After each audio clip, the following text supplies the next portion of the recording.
Good evening. I'm Fire Major Panagiotis Giannopoulos. I'm from Greece. I am the head of a chemical, biological, nuclear module, a unit. We are here under a request of your government to support you in your relief operations. I'd like to express my sympathy about the situation in your country.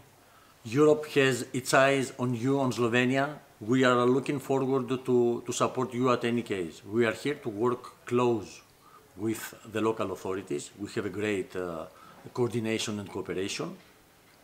And we are trying our best in order to make things a little bit easier. We are a team of 35 people with special equipment and vehicles. We are doing measurements, detect hazardous materials, and stuff like that, which are harmful for the environment and the personnel.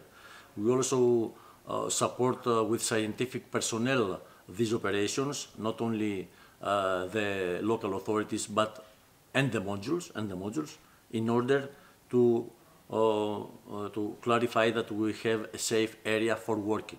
Our mission, as primary mission, is for 7 days, and regarding the situation, this period can be expanded.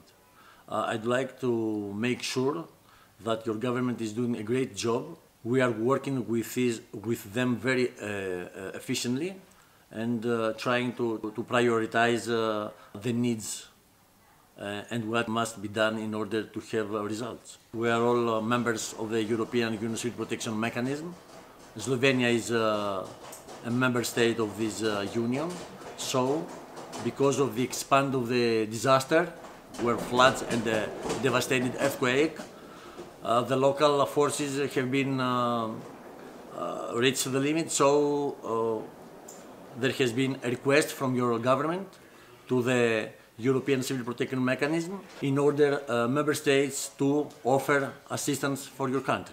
The European Union Civil Protection Mechanism is a union of the civil protection of the member states and participating states, and is activated whenever a member state or a third, let's say, state has to dealing with disasters which are very severe, so they need and forces in order to deal with this disaster.